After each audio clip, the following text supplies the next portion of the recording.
What's up, guys? Welcome back to the Dresscast. Today on the Dresscast, guys, I'm going to reveal some personal information that I usually wouldn't really talk about. It's a little bit controversial, to say the least, but I'm going to get right to it. At one point in my life, Drezzy Drez was an illegal immigrant.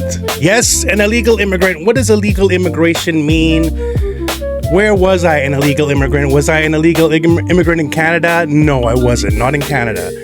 This took place way back in the 70s. My family fled military dictatorship in Chile in South America, and we left for Panama in Central America, where we lived for 6 years illegally. What does that mean, illegally? It means we just got a flight there because we were fleeing from where we were, and we didn't know if we were going to stay or not. We just wanted to get away from all the bullshit, and we just eventually ended up staying, man, making a life there. My brother was born there. My dad had a job in the Panama Canal Zone. We were living life, enjoying the beach. It was great. I have great memories of Panama.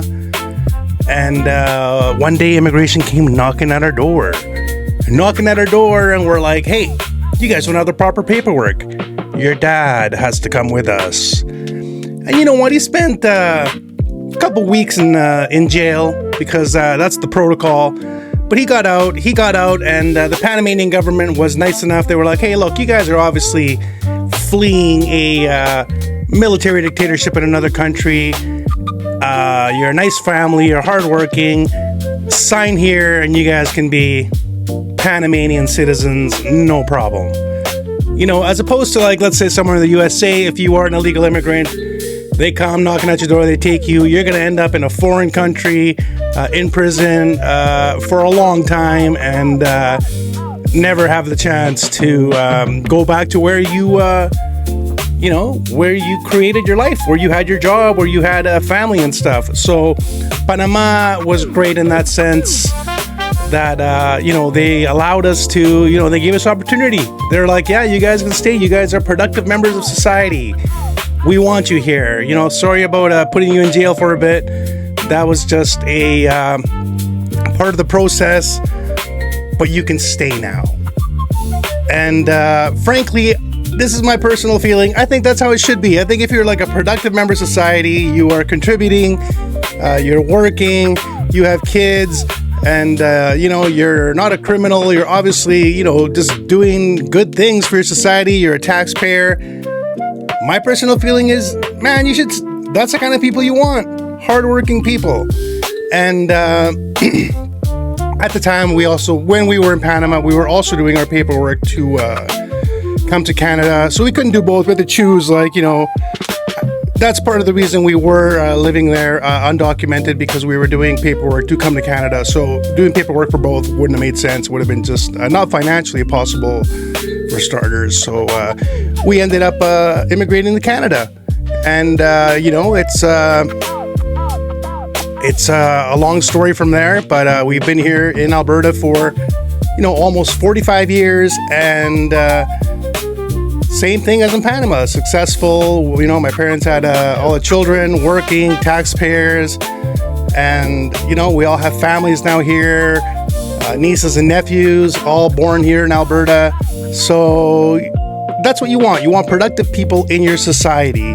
But there's a lot of people that that are scared by what the media tells them about illegal immigrants, that they're all criminals, or they're all out to steal your jobs or take your housing, or there's a bunch of just scare tactics and fear mongering that goes on about immigrants. Look, sometimes things aren't great in the place that you live, and people are in danger. When we lived in Chile, family was in danger. People are in danger. You're going to prison for kind of like just obscure reasons. They can just put you in prison for whatever. There's curfews that you got to be inside the house by. There's just a whole different set of rules. If you listen to the wrong music or read the wrong books, that's reason enough to go to prison, and that's not freedom. So, living in Panama, It was, we were trying to escape that, and then eventually coming to Canada, we made a life for ourselves as a family, and enjoyed the freedoms that Canada has given us. So, you know what? Next time you talk to someone, and nobody really reveals their undocumented status, because choosing where you live, it's a hard decision. It's a long life. It's a life decision that is not so easily made. So people don't really discuss their immigration status.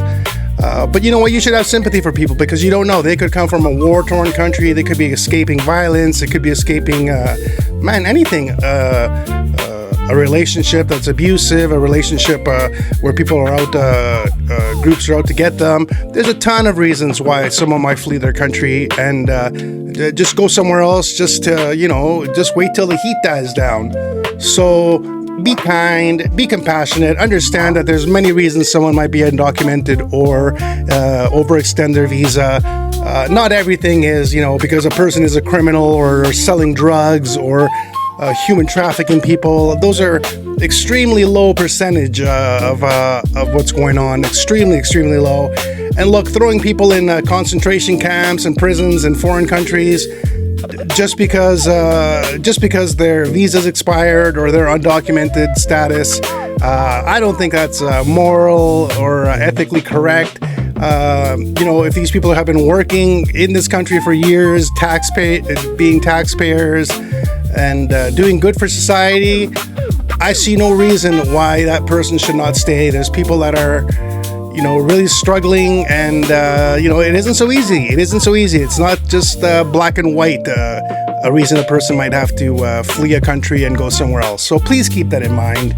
If you have any questions about immigration or what it was like living in Panama or Chile, let me know. I'll do some follow-up videos sometime in the future about, what life is like in those places, living in military dictatorships.